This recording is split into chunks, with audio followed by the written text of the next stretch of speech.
네, 미국에 구금됐던 우리 근로자들이 무사히 귀국한 가운데 한미는 비자제도 개선 협의에 들어갔습니다. 한편 정치권에선 정청래 민주당 대표가 투톱 갈등 봉합에 나섰고 국민의힘은 특검법 합의 파기에 반발하며 투쟁 수위를 높이고 있습니다.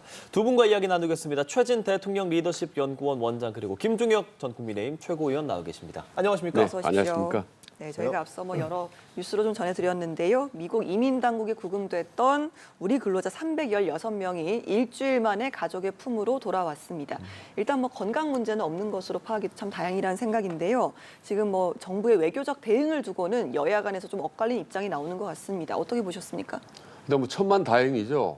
걱정했는데 아주 잘 됐습니다. 그리고 우리 근로자들 전부 다 돌아오고 다시 또 미국으로 가더라도 특별한 또 불이익이 없기로 한 것 정말 다행인데 여기서 이제 우리가 한 가지 좀 생각해 볼 게 트럼프 대통령의 도대체 갈피를 잡을 수 없는 냉탕 전략. 이 부분을 앞으로도 여야가 국익 차원에서 협력해서 대응하지 않으면 참 힘들겠다는 생각이 들어요. 관세 협상도 아시다시피 이제 별 문제 없이 순조롭게 가다가 또 갑자기 돌발 문자지 않습니까? 숙청이나 무슨 혁명이냐 문자에서 난리가 났지 않습니까? 근데 회담도 잘 이루어졌잖아요. 그래서 야 다행이다 관세 협상. 근데 또 갑자기 조지아 사태가 일어났죠. 그래서 근로자 360명 구금했는데 그래서 난리가 났는데 또 바로 삭박하겠다라고 해서 이제 박수를 쳤지 않습니까? 잘 됐다 그랬는데 안 된다 더 있어야 된다라고 하루 더 묶어서 또 난리가 났지 않습니까? 근데 또 다시 이제는 괜찮다.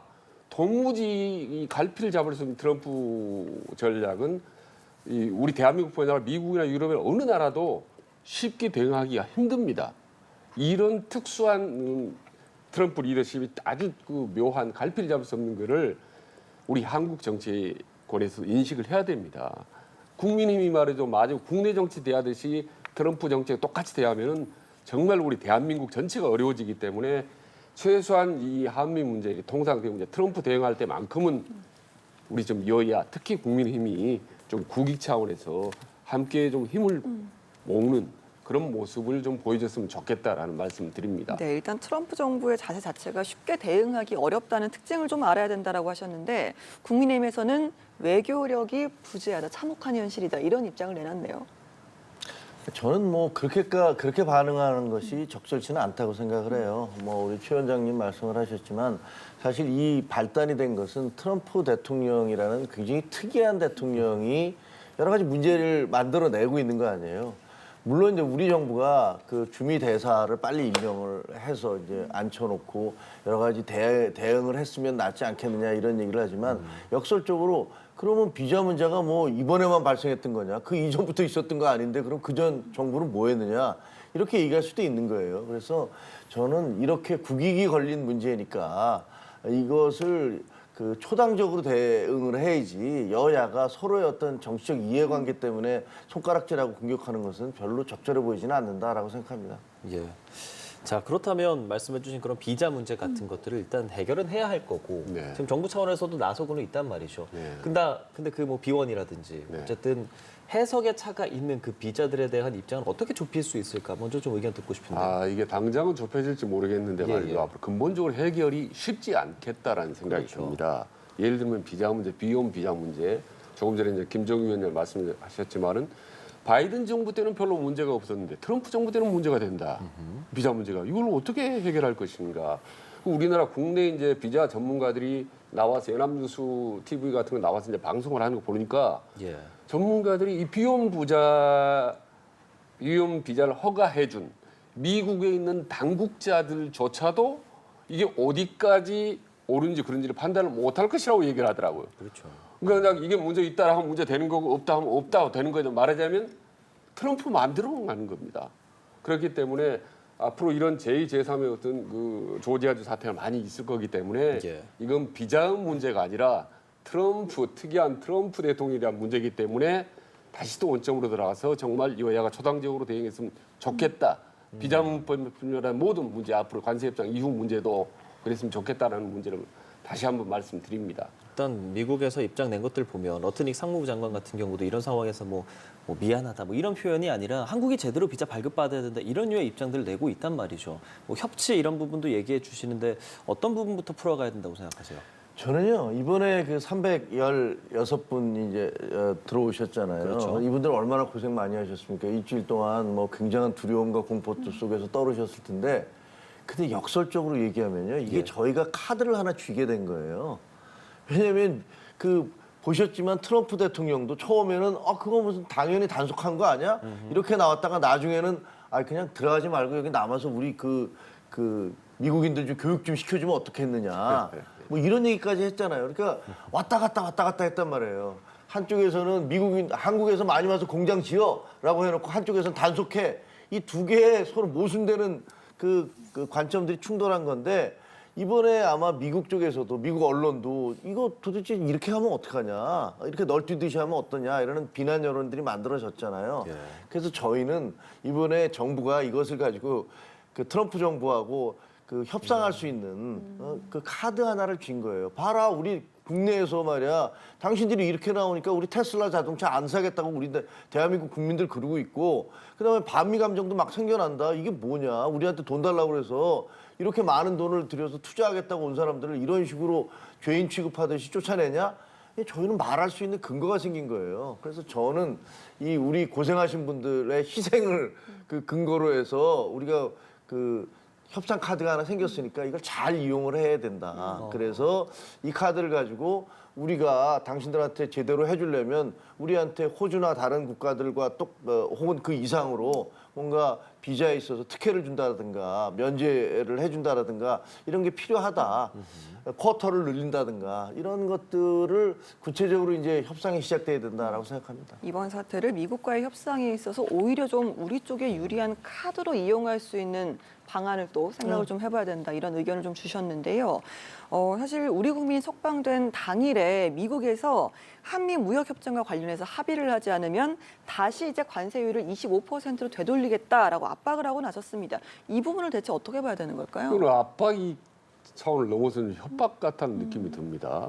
이거 겨우 관세 협상을 25%, 15%로 낮추기로 했는데 여의치 않으면 다시 25% 올리겠다. 이건 그야말로 협박인데, 저는 이거를 어떻게 대응해야 될 거냐. 앞으로 이 트럼프 정부를 왔다 갔다 하는 전략이 아마 여러 가지 다방면에서 일어날 가능성이 매우 높기 때문에 우리 정부는 그때마다 왔다 갔다 대응을 하지 말고 절대 냉철함을 잊지 말아야 되겠다. 기본적으로. 그래서 옛날에 우리가 대했던 미국에 대한 전혀 다른 트럼프의 정부와 앞으로 최소한 3년 정도는 전혀 다른 미국이라는 생각을 급히 갖고 아주 냉철하게 대응을 해야 될 것 같다. 특히 마지노선을 놓고 우리가 내부적으로 절대 양보하지 않을 선들, 그리고 조금 전에 말씀드렸던 미국이 지금 냉탕보다 왔다 갔다 하면 저리면서 문제점들을 우리가 냉철하게 짚어내고, 그리고 우리와 같은 상황에 있는 일본이라든 유럽이라든 우방국들과 돈독히 하고, 그래서 사실 우리가 어려운 상황 속에서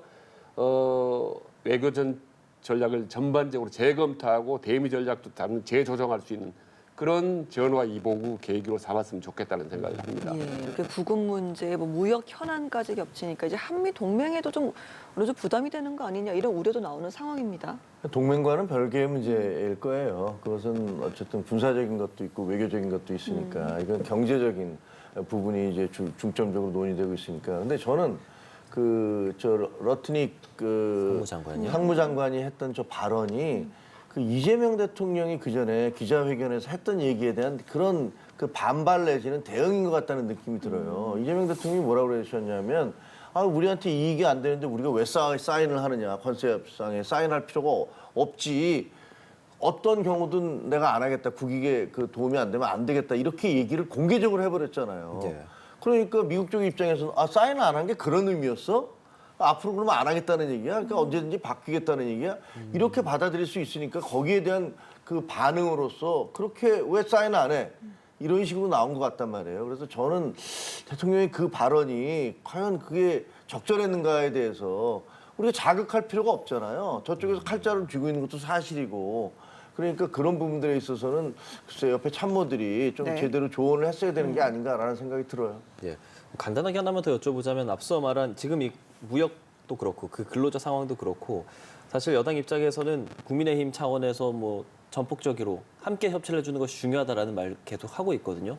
최 원장도 같은 얘기해 주셨고 그 부분에 대해서는 좀 함께할 그런 의향의 이런 부분 좀 여쭤보고 싶어요. 아니 그건 뭐 제가 결정하는 게 아니고 전 지도부가 아니니까 예. 그 어떻게 해야 지도부가 된다고 하시는 보시는지. 건데 근데 그 민주당이나 그 대통령실도 그 수미 상관하는 게 있어야 되잖아요. 아니 계속 협조해라 초당적 협조해라 하면서 다른 한편으로는 예를 들면 니네는 해산돼야 될 정당이라든가 뭐 이런 식의 공격을 계속하고 내란 정당이라는 말을 정청래 대표는 국회 교섭단체 연설에서 26번 했어요. 그러면서 뭐 그 계속 밀어붙이고 공격을 하고 협의를 했던 것들, 특검과 관련해서 협의했던 것들을 파기해버리고 뭐 이런 식의 태도를 보이면서 다른 한편으로는 협조해줘. 이러면 되겠습니까? 그래서 저는 초당적 외교는 당연히 해야 됩니다. 그런데 그러려면 여당도, 정부 여당도 야당에 대해서 최소한의 존중하는 모습을 좀 보여줘야 돼요. 이 사람은 그거 없애버려야 될 정당이고 그냥 쫓아내야 될 사람들이라고 얘기하면서 다른 한편으로는 협조해줘 하면은 협조할 사람이 어디 있겠습니까? 그런 생각이 드네요. 이제 뭐 정치권 이야기가 나왔으니까 본격적으로 여의도 상황 좀 짚어보고 싶은데요. 민주당 상황이라고 좀 해야 되겠죠.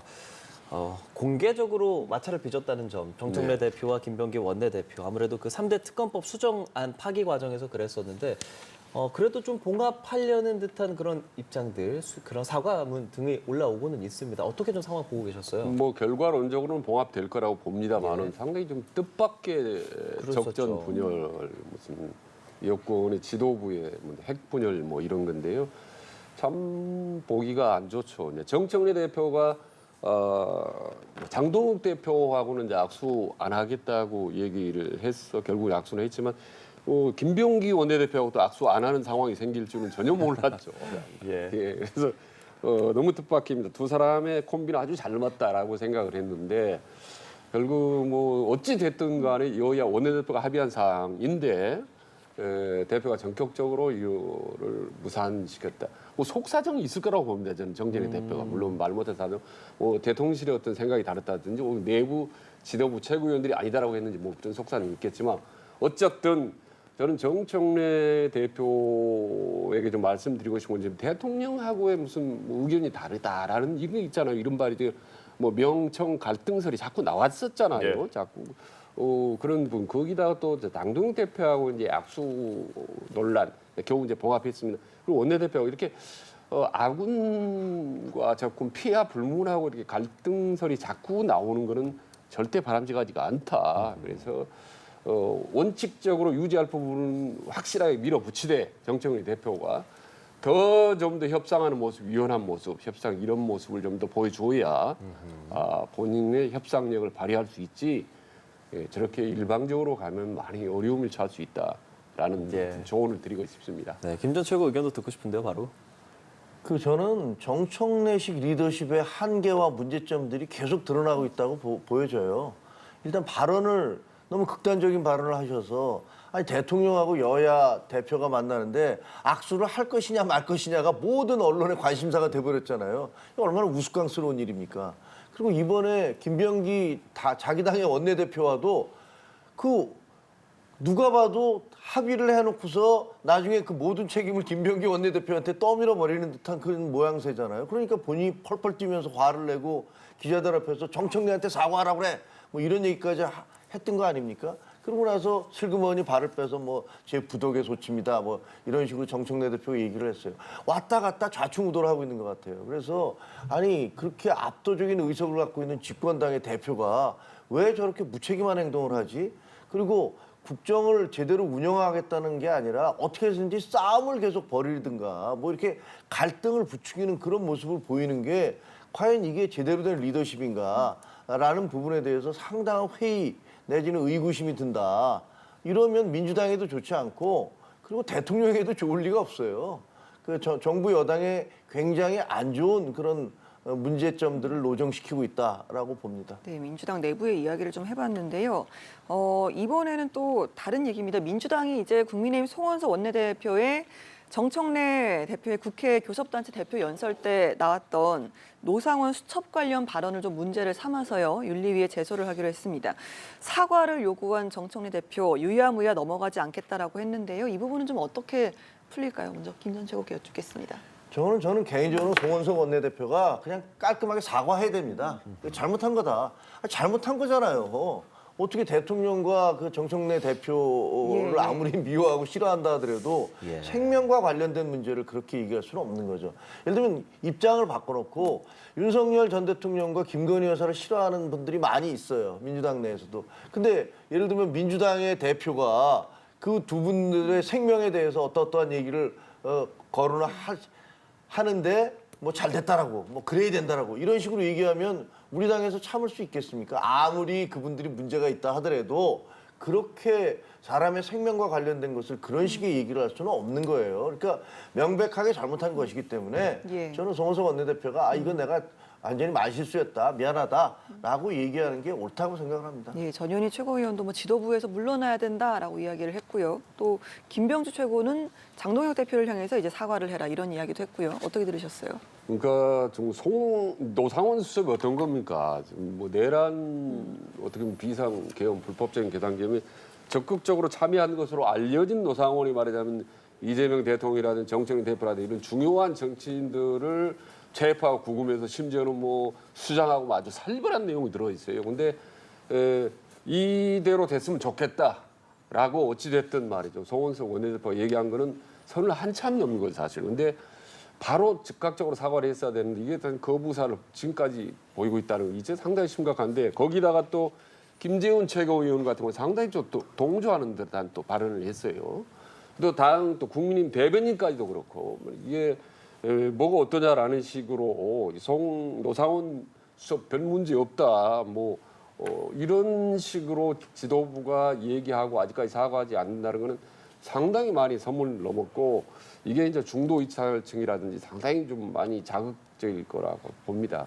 그래서 어쨌든 야, 이 여야가 이렇게 감정적으로 극단을 달리고 있구나. 심하다. 앞길이 좀 갈 길이 멀다라는 생각이 참 듭니다. 걱정됩니다. 예.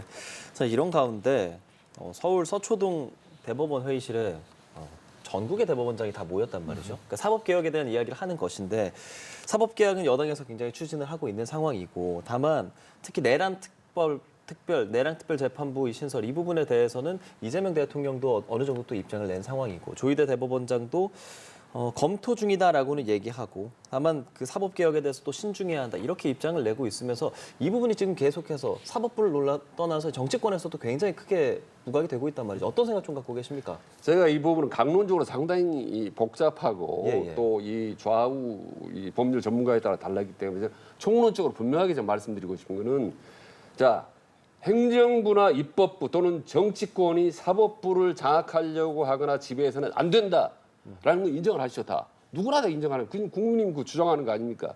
그럼 반대로 사법부가 행정부나 입법부나 정치권을 지배하려고 해서 절대 안 되는 거죠. 그것도 동의하시죠. 근데 최근 들어 지난 동안 한 4년 동안에 보면요. 사법부가 상당히 정치, 행정, 입법부를 지배하려고 한다고 하는 의심을 받을 만한 행동들이 많았어요, 사실은. 특히 이제 윤석열 대통령이 뭐 일방적 석방을 한다든지 혹은 뭐 이재명 대표로 대법원에서 파기환송을 했다.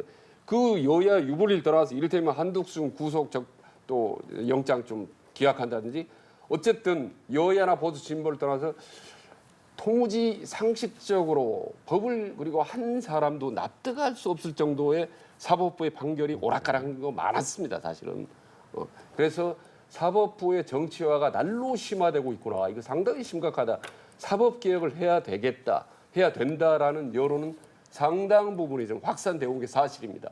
근데 강론을 놓고 지금 이제 상당히 감론을 하고 있는데 어쨌든 차제의 우리는 특히 이제 국민들의 여론이 중요한 거 아니겠습니까? 공론화 과정에서 필요한 거기 때문에 국민들도 그렇고 여도 그리고 특히 야당 같은 경우도 차제의 사법부 이대로 좋은가라는 부분에 대해서 한번 진지하게 우리가 검토하고 한번 생각해 볼 필요가 있습니다. 사법부 마지막 보루인데 마지막 보루가 이렇게 정치바람에 휘둘려 모습을 지금까지 4년 보내었다. 이건 저는 문제라고 봅니다. 그래서 어떤 형태의 사법 개혁이 필요하다. 다만 강론적으로 볼 때 뭔가 공론화 과정이나 적절한 절차 이런 부분이 필요하다라고 저는 생각을 합니다. 예, 이번엔 김종혁 전 최고의 의견 듣고 싶습니다. 사법부의 정치화는 안 되죠. 그런데 그것이 가장 심각하게 진행됐던 것은 김명수 대법원장이 있었던 문재인 정부 때였습니다. 그리고 그 이후에도 그런 그 분위기라든가 이렇게 바뀌지 않은 건 맞습니다. 그래서 계속 그 문재인 정부 이후에 지금까지 사법부가 너무 정치화되고 있는 거 아니냐라는 그런 비판을 받아왔다는 사실을 말씀드리고요. 그럼 모든 국민은요, 동등한 재판을 받을 권리가 있어요. 아무리 큰 죄를 지은 사람이라도. 근데 어떤 사람만을 위해서 특별한 재판부를 만들겠다라는 건 위헌입니다. 그러니까 처음에는 특별재판부라고 얘기했다가 그게 위헌이라는 지적이 나오니까 그걸 전담재판부로 바꿨어요. 그래서 내란 전담재판부라고 이렇게 얘기합니다. 법원에 전담재판부가 여러 개 있습니다. 예를 들면 영장전담재판부도 있잖아요. 영장만 신사합니다. 근데 내란이 그렇게 수시로 발생하는 일입니까? 그것만을 전담으로 해서 하겠다라는 것은 결국 특별재판부를 만들겠다는 거예요. 영장처럼 뭐 수많은 사람들이 영장을 계속 심사를 해야 되니까 그렇게 전담부를 두는 게 아니라 요 사건만을 전담하게 하는 것은 결국은 특별재판부인 것이고, 이것은 모든 사람이 다 동등하고 평등하게 재판을 받아야 된다라는 어떤 그 헌법적 원칙에 위배되는 거예요. 그래서 그 민주당이 이걸 밀어붙인 이유가 뭡니까? 그 한덕수 총리에 대한 영장이 기각되니까, 그리고 지기현 판사에 대해서 신뢰가 없다라고 하니까 전담재판부를 만들겠다는 거 아닙니까? 그러면 전담재판부 만들면 거기서는 무조건 모든 영장에 대해서 기각 없이 다 통과시켜줘야 되는 겁니까? 그래서 그게 무슨 재판부입니까? 거수기지? 그럼 여당이 원하는 대로 모든 신청하는 특별검사가 요구하는 모든 영장에 대해서는 다 발부를 해줘라. 그러면 이거는 사법부가 아니에요. 이거는 입법 행정부의 신여 아닙니까? 그렇게 되면. 그리고 검사의 신여 아닙니까? 그런 식으로 되면. 그래서 저는 말이 안 된다고 생각을 하고요. 너무 무리하게 지금 이걸 밀어붙이고 있다라고 생각을 합니다. 이거 한 말씀 드리고 싶은 거는, 이건 지금 앞으로의 상황을 얘기해서 막연하게 내란 특검 재판부를 만들겠다는 게 아니지 않습니까? 이미 작년 12월 3일 날 불법적인 내란 계엄 발생한 이 부분에 대한 사법부의 여러 가지 절차들이 미진하고 도무지 정치권에 휘말리고 애매모호하기 때문에 빨리 신속하게 명확하게 규명을 해야 된다라는 건 상당히 국민적인 여론이거든요. 이거 특검이라는 질질 끌고 지금처럼 사법부가 상황에 따라서 케이스 바이 케이스로 왔다 갔다 하면 이거 부지한 시간이 걸릴 수가 있어요. 그래서 내란 전담, 이 내란만은 빨리 신속하기 위한 전담만은 재판부를 만들기 위한 거라는 말씀을 드린 거기 때문에 짧게 반론 듣고 필요성이 마무리하겠습니다. 아니 근데요, 특별 검사에 이어서 재판부까지 특별 재판부를 만들겠다는 건 명백한 위헌입니다. 말은 전담으로 바꿔놨지만 그 사건 하나만을 놓고, 그러니까 쉽게 얘기하면 지난번에 비상계엄 사건 하나만을 놓고 재판을 하겠다는 거 아닙니까? 그것도 1심, 2심 법원을 다 그 특별재판부를 만들겠다는 것은 제가 보기엔 명백한 위헌입니다. 그러니까 이거 그 법원에서 얘기하듯이 만약에 재판 계속 진행되고 있는데 위헌 소송 들어가서 그 위헌 판정 나오면 어떡할 겁니까? 그럼 그 재판 다 무효되잖아요. 그러니까 이거는 굉장히 위험한 도박을 하고 있다라는 생각이 듭니다. 알겠습니다. 두 분 말씀 여기까지 듣겠습니다. 최진 대통령 리더십 연구원 원장, 김종혁 전 국민의힘 최고위원과 함께 말씀 나눠봤습니다. 고맙습니다. 고맙습니다. 감사합니다.